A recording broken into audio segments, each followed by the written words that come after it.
నాణ్యత తనిఖీలకు తిలోదకాలు ఇచ్చిరట. అంటే quality control లేదు, క్వాలిటీని చెక్ చేసే దాంట్లో వాటికి మొత్తం తిలోదకాలు ఇచ్చిరు. కాళేశ్వరంలో డిపిఆర్ తర్వాత ఎన్నో మార్పులు చేసిరట. క్రాస్ ఎగ్జామినేషన్లో వెలుగులోకి నీటిపారుదల శాఖ మాజీ ఈఎన్సీ మురళీధర్కు ప్రశ్నలు సంధించిన జస్టిస్ పిసి ఘోష్, మూలాల్లోకి వెళ్లి వివరాల కోసం యత్నించిన న్యాయమూర్తి. జస్టిస్ ఘోష్ కమిటీ విచారణకు హాజరవుతున్న మాజీ ఈఎన్సీ మురళీధర్ రావు అసలు దొంగ వీడే. కాళేశ్వరంపై మురళీధర్ను విచారించిన అనంతరం బీఆర్కే భవన్ నుంచి బయటకు వస్తున్న జస్టిస్ పిసి ఘోష్, నాణ్యత ధృవీకరణలో లోపాలు, పని పూర్తి కాకుండానే సర్టిఫికెట్లు ఇవ్వడం, పూర్తయినట్లుగా సర్టిఫికెట్లు ఇచ్చిన తర్వాత చెల్లింపులు, అంచనాలు, డిజైన్లలో మార్పులకు సంబంధించిన నిర్ణయాలు ప్రభుత్వ ఆమోదంతోనే తీసుకోవడం, ఇలా అనేక అంశాలు కాళేశ్వరం పైన న్యాయ విచారణ జరుపుతున్న జస్టిస్ పిసి ఘోష్ కమిషన్ ముందు వెలుగులోకి వచ్చినాయట. ఇప్పుడు ఏమవుద్దంటే, ఇప్పుడు ఆ పని పూర్తి కాకుండానే వీళ్ళు ధృవీకరణ పత్రం ఎందుకు ఇస్తారు? పని పూర్తయినట్టుగా ఆ ఏవైతే డిపాజిట్స్ ఉంటాయో, వీళ్ళు ఎప్పుడైతే వీళ్ళు ఈ పని అయిపోయిందని కంప్లీట్ కాకుండానే ఇచ్చేస్తారో ఆ డిపాజిట్స్ అన్నీ విత్డ్రా చేసుకోవచ్చు అన్నమాట. ప్రభుత్వం దగ్గర ఉన్న సెక్యూరిటీ డిపాజిట్స్ అన్ని రకరకాల డిపాజిట్స్ ఉంటాయి. ఆ డిపాజిట్స్ అన్ని వెనక్కి ఇచ్చేస్తారు ఆ కాంట్రాక్టర్కి. జరిగింది అదే. వర్క్ కంప్లీట్ కాకుండానే వర్క్ అయిపోయిందని రిపోర్ట్ ఇచ్చేయడం అనమాట. వాడు ఆ కాంట్రాక్టర్ ఏం చేస్తాడు? నేను ఎత్తుకపోతాడు ఇక పైసలు. గ్యారంటీ ఏదిగా. సో జరిగింది ఇదే అనమాట.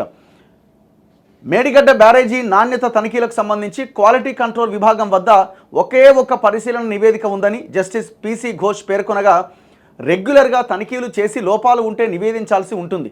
15 రోజులకు ఒకసారైనా నాణ్యత తనిఖీలు చేయాలి. అలా జరగకపోతే అది ఒక ప్రధాన లోపమవుతుంది అని కమిషన్ ఎదుట విచారణకు హాజరైన నీటిపారుదల శాఖ మాజీ ఇంజనీరింగ్ చీఫ్ మురళీధర్ రావు అభిప్రాయపడ్డారు. నాణ్యత పరీక్షలు చేసి ధృవీకరించకుండానే బిల్లులు చెల్లించడం క్రాస్ ఎగ్జామినేషన్లో వెలుగు చూసింది. ఇంజనీర్లు అంచనాలు తయారు చేసిన తర్వాత చివరకు ఆమోదం తెలిపేది ప్రభుత్వమే అని ఆయన పేర్కొనగా, ప్రభుత్వంలో ఏ స్థాయిలో జరుగుతుందని జస్టిస్ పిసి ఘోష్ ప్రశ్నించారు. ప్రభుత్వంలో ఉన్నత స్థాయిలోనే అని మాజీ ఈఎన్సీ సమాధానం ఇచ్చారు. కాళేశ్వరం ఎత్తిపోతల పథకంలో భాగంగా నిర్మించిన మేడిగడ్డ బ్యారేజీ 7వ బ్లాక్ కుంగడం, అన్నారం, సుందిళ్ల బ్యారేజీల్లో సీపేజీలు ఏర్పడిన నేపథ్యంలో దీనిపైన సుప్రీంకోర్టు మాజీ న్యాయమూర్తి జస్టిస్ పిసి ఘోష్ కమిషన్ను ప్రభుత్వం ఏర్పాటు చేసింది, మనకు తెలిసిందే. సో ఇప్పుడు ఈ ఇంజనీర్లు ఎవరైతే ఉన్నారో, ఇందులో భాగస్వాములైన వాళ్ళు ఎవరైతే ఉన్నారో వాళ్ళందరినీ క్రాస్ ఎగ్జామిన్ చేస్తున్నారు. మరి కేసీఆర్కి కూడా ఏం చేస్తారన్నది చూడాలి. ఇప్పుడు ఇది కేవలం ఎక్కడికి పరిమితమైంది అని అంటే, ఈ కాళేశ్వరం విచారణ అన్నది కేవలం మేడిగడ్డ, అన్నారం, సుందిల్ల ఈ మూడు బారాజుల వరకే పరిమితమైంది. ఈ 3 కట్టింది ఎవరంటే ఎల్ఎన్టీ అనే సంస్థ. ఎల్ఎన్టీ అనే సంస్థ కట్టింది. కానీ మొత్తం కాళేశ్వరం ప్రాజెక్ట్ అంతా మెగా ఇంజనీరింగ్ సంస్థ కట్టింది. మనం నెత్తినోరు మొత్తుకొని అరే ఓన్లీ 3 బరాజుల వరకు ఎందుకు పరిమితమైంది విచారణ అన్నప్పుడు పంప్ హౌజులు కలిపి యాడ్ చేసిరు. ఇంట్లో ఈ పంప్ హౌజులు ఎవరు కట్టిరు? ఏది ఇప్పుడు మేడిగడ్డ కుంగడానికి సంవత్సరం ముందు మునిగిపోయిన పంప్ హౌజులు మెగా కృష్ణారెడ్డి కట్టిండు. మెగా కృష్ణారెడ్డి దాదాపు 90% పనులన్నీ ఆయనే చేసిండు. 90% వర్క్స్ అంతా మెగా కంప్లీట్ చేసిండు. మరి మెగాని ఎందుకు టచ్ చేస్తలేరు? మెగా ఎందుకు టచ్ చేస్తలేరు అంటే, మెగా అందరికి పైసలు ఇచ్చిండు, ఇంక్లూడింగ్ కాంగ్రెస్, ఇంక్లూడింగ్ బీజేపీ.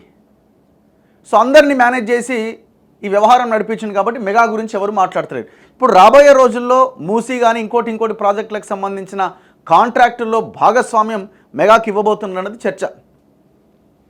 ఇట్లా ఈ దోపిడీదారుడికి పక్కన పెట్టడానికి ప్రయత్నం జరుగుతున్నది. అందుకే కేవలం ఈ 3 బరాజుల మీదనే విచారణ జరుగుతున్నది. కాంగ్రెస్ వాళ్ళు ఎలాంటి చర్చకు వచ్చినా మేము రెడీగా ఉన్నాం దీని మీద.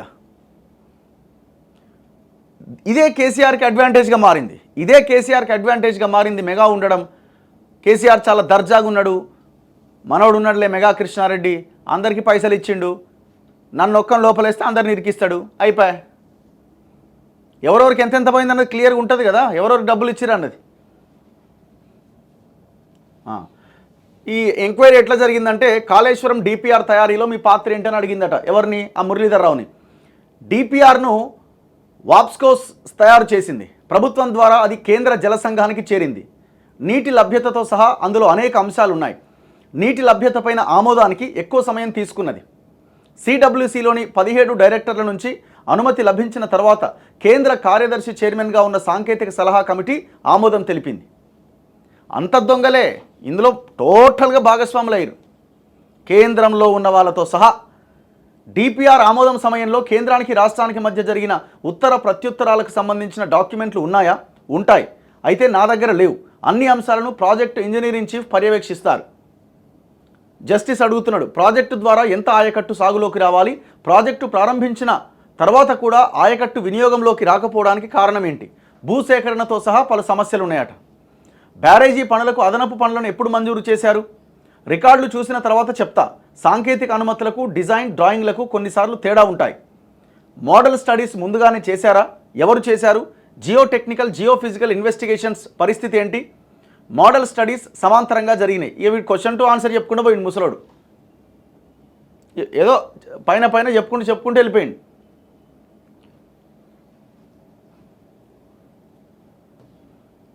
ఇగో ఒకసారి సబ్స్టాన్షియల్ కంప్లీట్ అని ఇచ్చారు, ఇంకోసారి కంప్లీట్ అని ఇచ్చారు. అసలు సబ్స్టాన్షియల్ కంప్లీట్ అనేది ఒప్పందంలో ఉందా? అలాంటిది ఏమీ లేదు. ఆయన ఆన్సర్ చెప్తున్నాడు. ప్రపంచ బ్యాంకు పనుల్లో మాత్రమే ఎప్పటికప్పుడు నిధుల విడుదల కోసం అప్పటి వరకు పూర్తయిన పనికి సర్టిఫికేట్ ఇవ్వడం ఉంది. ఇక్కడ మాత్రం కాదు. ఏం పనులు చేయాలి అనే రిజిస్టర్లో ఉండాలి. బ్యారేజీలు ఎప్పుడు పూర్తయ్యాయన్న డాక్యుమెంట్ ఉందా? నేనున్నంత వరకు పని పూర్తయిన సమయానికి సంబంధించి ఎలాంటి సమాచారం లేదు.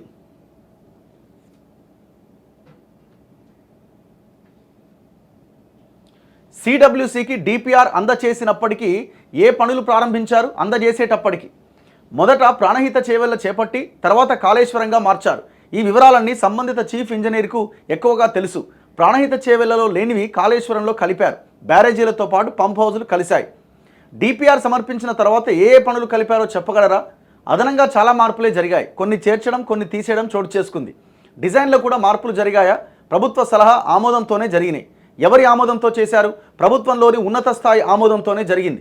అంచనాలను కూడా ఫీల్డ్ స్టాఫ్ తయారు చేయగా తర్వాత ప్రభుత్వం ఆమోదం తెలిపింది. ఎవడు ప్రభుత్వం? కేసీఆర్. ఫోన్ ట్యాపింగ్లో ఎవరు చేసిరా? ఫోన్ ట్యాప్ అంటే బాస్ చెప్పినట్టు చేసిన. ఎవరు ఆ బాసు? పెద్ద ఆయన కేసీఆర్. ఈడ కూడా అదే. ఇగో ఏ స్థాయిలో జరిగింది? ఎవరు ఆమోదం తెలిపారు అంటే జస్టిస్ అడుగుతున్నాడు. మురళీధర్ రావు చెప్తున్నాడు, హెడ్ ఆఫ్ ది గవర్నమెంట్. ఎవరు? కేసీఆర్. దొంగెవడు? కేసీఆర్. కాళేశ్వరం తిన్నదేవుడు? కేసీఆర్. KCR and co. అందులో వీడు కూడా భాగస్వామి. ఇప్పుడు నేను అనేది ఏంటంటే ఈ విచారణ మొత్తం ఇప్పుడు ఏదైనా ఒక అవినీతి జరిగిందండి, టోటల్ ప్రాజెక్ట్ మీద ఎవడైనా విచారణ చేస్తాడా? ఒక 3-4 అంశాల మీద విచారణకి ఇస్తాడా? పోనీ అదేమైనా అవినీతి జరగలేదు, అసలు అది దాని మీద అనుమానాలు ఉన్నాయని ఓపెన్ కళ్ళ ముందే కనిపిస్తున్నది. అయినా మనం చెప్పడం ఏంది? నువ్వు చెప్పడం నేను చెప్పడం కాదు కదా. Controller and auditor general CAG report బయటపెట్టింది కదా జరిగిన అవినీతి ఏంటన్నది. 290 పేజీల రిపోర్ట్ ఇచ్చింది ఓన్లీ కాళేశ్వరం మీద. 290 పేజెస్. మరి ఇంకేం కావాలా? మల్లన్న సాగర్ ఏంది, కొండపోచమ్మ సాగర్ ఏంది, ఆ టన్నెల్స్ ఏంది, ఈ వ్యవహారం ఏంది, మొత్తం ఓపెనే. ఇంతదాకెందుకు పోయారు? ఇప్పుడు గతంలో నాగం జనార్దన్ రెడ్డి గారు కాంగ్రెస్లో ఉన్నప్పుడు, అంతకుముందు బీజేపీలో కూడా ఉన్నారు, ఆయన అక్కడ ఉన్నప్పుడు పెద్ద ఫైటే జరిగింది కదా. కేవలం ఒక 4 ప్యాకేజీల విషయంలోనే ఆయన ఆర్టీఐ చేస్తే పంప్ హౌజులు ఈ మోటార్ల కొనుగోలు విషయంలో దాదాపు 5,500 కోట్ల అవినీతి జరిగిందని ఓపెన్ పేపర్లో కనిపించింది, వైట్ పేజీలో కనిపించింది, విత్ ఆర్టీఐ డాక్యుమెంట్స్తో సహా. ఆర్టీఐ ద్వారా తీసుకున్న సమాచారం ప్రకారం అసెంబ్ల్డ్ మోటార్లను తీసుకొచ్చి ఏ రకంగా ఫిట్ చేసిర్రు, ఎంత అవినీతి జరిగిందన్నది. 5,500 కోట్ల ఓపెన్ అవినీతి జరిగింది. ఇదంతా ఎవరు? మెగా కృష్ణారెడ్డిదే కదా.